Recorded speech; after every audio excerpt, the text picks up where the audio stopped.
Hey, mommies and daddies, little ones, grandparents, other teachers, nannies, etc., etc., etc. This is Don, aka the Interactive Nanny, coming to you again live from Interactive Nanny's World, where love and play are interactive. I'm glad to be here with you guys this evening. We have two things going on for the episode today.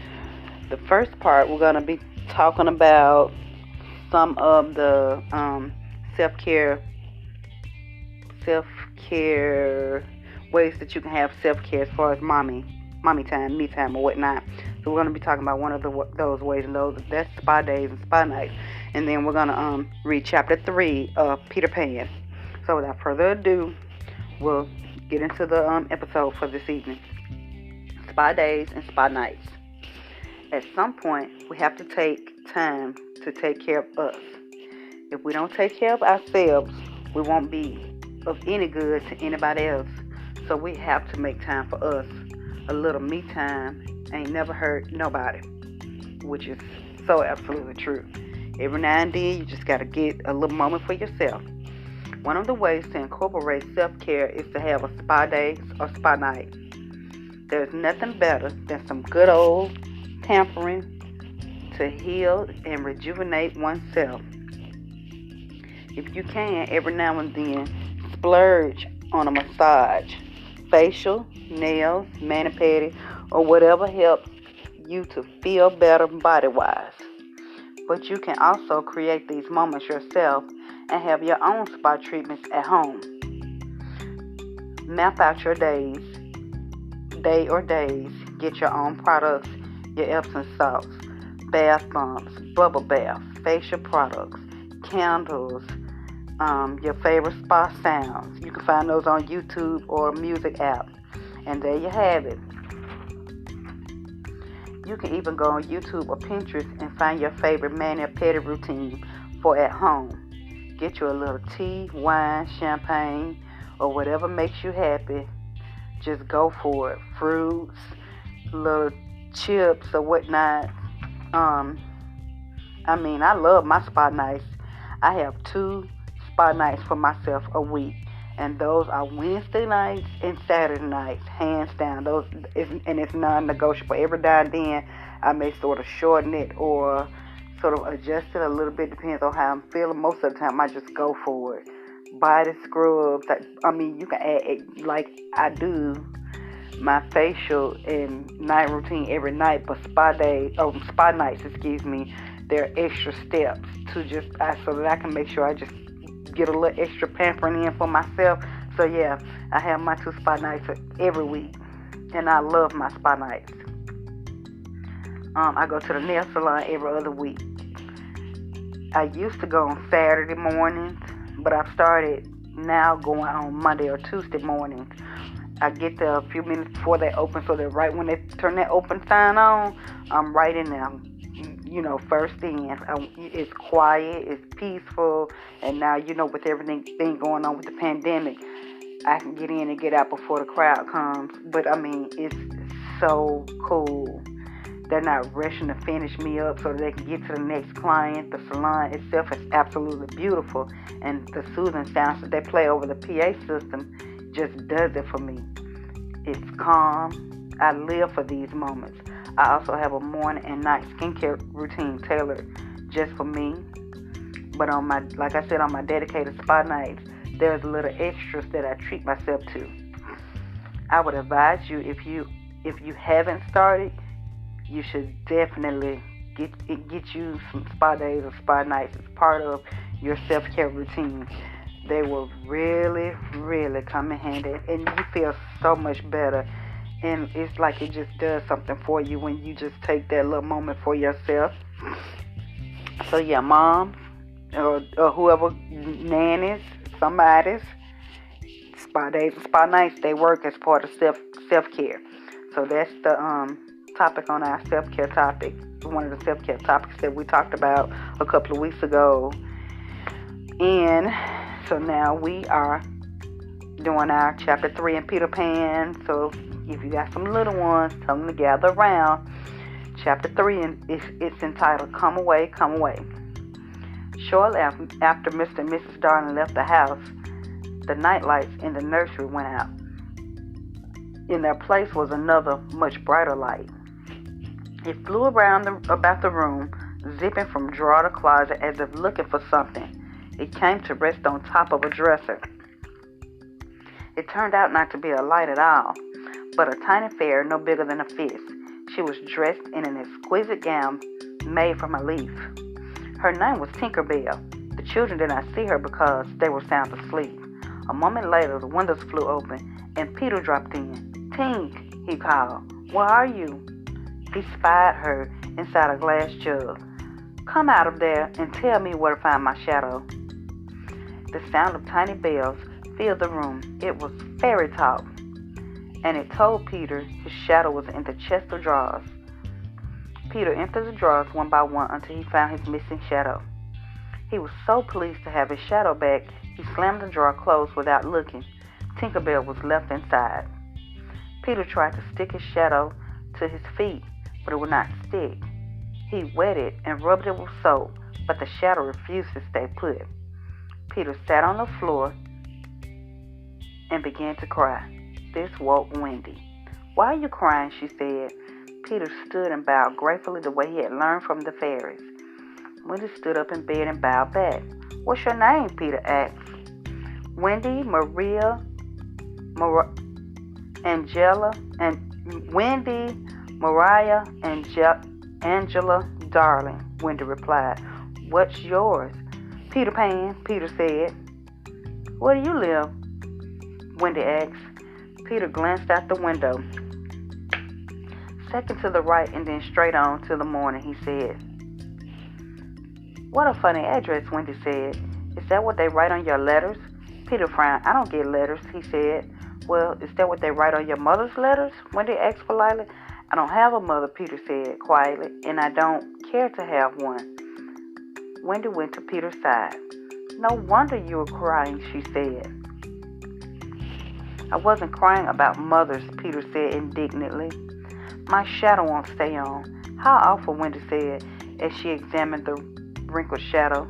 "I shall sew it on." And with a needle and thread, she did just that. The moment the shadow was attached, Peter leaped with joy. "How clever I am," he said, forgetting it was Wendy and not he who repaired his shadow. "You're very conceited," Wendy said, "and cocky too."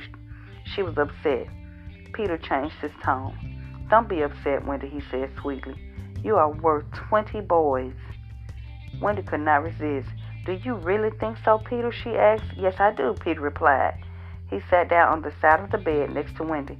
"Then I shall have to give you a kiss," Wendy said. Peter put out his hand to receive the kiss. He did not know what a kiss was. Wendy quickly handed him a thimble so his feelings would not be hurt. In return, Peter gave her an acorn button. She accepted it graciously. "I shall wear it on a chain around my neck," she said. How fortunate that would be. Though just now Wendy could not know why. Wendy was very interested in Peter. "How old are you?" she asked. Peter squirmed. "I don't know," he said. "I ran away the day I was born." "What did you do? Why did you do a thing like that?" Peter was very uncomfortable. "I heard my father and mother talking about what I should be when I grow up," he said. At last, then looking Wendy straight in the eye, he said sharply, "I don't ever want to be a grown-up. I want to stay a little boy and have fun. That's why I ran away to live with the fairies." Wendy's fascination grew. She asked dozens of questions about fairies. Then they seemed quite marvelous because her own life was so ordinary. Peter was surprised because fairies were a nuisance to him, even though he admitted he mostly liked them. Fairies began when the first baby laughed, Peter explained. The laugh broke into thousands of pieces and each became a fairy. "Every boy and girl should have one," he added. "But they don't believe in fairies." He turned quite serious. "Did you know that each time a child says, 'I don't believe in fairies,' a fairy dies?" Suddenly, Peter remembered Tinkerbell, who had remained very quiet. "Tink," he called. Wendy was thrilled to hear that there was a fairy in her nursery. Listen, Peter said gleefully, I believe I closed her in the drawer. Excuse me, guys. The sound of tinkling bells came from the dresser. Peter opened the drawer, and Tinkerbell was angry as a hornet, flew out. She landed on the cuckoo clock. Oh, cried Wendy with delight. She is lovely. I wish she were my fairy. Tinkerbell frowned and spoke rapidly to Peter in the tinkling bell sound that is fairy language. Peter could understand her quite well. What did she say? Wendy asked. She's not very polite, Peter replied. She says you are a big ugly girl and that she is my fairy. Of course she can't be mine because I'm a boy and she's a girl. On hearing that, Tinkerbell flew angrily out of the room. Wendy wanted to know more about Peter. When he said he lived in Neverland with the Lost Boys, she was excited. It must be such fun, she said. But we're lonely, Peter said. There are no girls, you see. Only boys who have fallen out of their carriages are sent to Neverland. Girls are much too clever for that. No girls, Wendy said. John would like that. He really despises girls. On hearing that, Peter kicked John soundly out of the bed. Hold on for 1 second, guys. Okay. That upset Wendy. You may be captain in Neverland, she said, but you're not captain here. She softened her tone, for she knew Peter did not mean to hurt John, who didn't even wake up. Since you meant to be kind, you may give me a thimble, she said, remembering that Peter thought a kiss was a thimble. The moment she leaned forward for the kiss, Tinkerbell flew into the room in rage. She tugged Wendy's hair so hard, soundly. Ouch, Wendy said. Why did she do that? She didn't realize that Tinkerbell was jealous. Peter walked into the window. It's time for me to go, he said. Wendy was very disappointed. She was more disappointed when Peter told her the real reason he had come to the nursery window the first time. It was to hear the wonderful stories your mother tells you, Peter said. Now I must go back to Neverland to tell the boys the story she told about the prince. Oh, don't go, Wendy begged. I know lots of stories. A selfish look crossed Peter's face. He grabbed Wendy by the arm and tugged her toward the window. Come with me and tell the boys your stories, he said. Wendy held back. I can't, she said. I must think of my mother, and besides, I can't fly. I'll teach you, Peter exclaimed. You could tell us stories and tuck us in at night. Then he smiled in a cunning way. Oh, we respect you so, he added. You could sew our clothes and make pockets for us. We have none, you see, and you could see a mermaid. Oh, Wendy exclaimed with delight. Can you teach John and Michael to fly too? If you like, he said with a shrug. Wendy shook the boys awake. Wake up, she cried. Peter Pan is going to teach us to fly.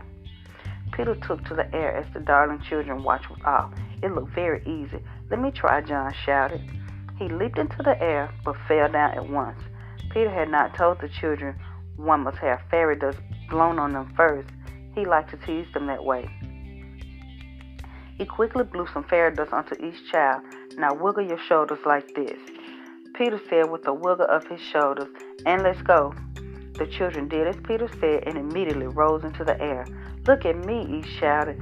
Look at me, look at me. We shall go with you, Wendy called. There will be mermaids, Peter said. And pirates. Pirates, John exclaimed. Then what are we waiting for? Peter swirled around the room like a bird, though the children weren't quite as graceful as that. Nana heard the commotion. She tugged at her chain until it pulled loose. She ran to the house where Mr. and Mrs. Darling were attending their party. Something had happened at home. Mrs. Darling exclaimed as Nana bounded into the room. She and Mr. Darling rushed home with Nana at their heels. Then they ran into the house and raced upstairs. The children laughed as they soared around the room.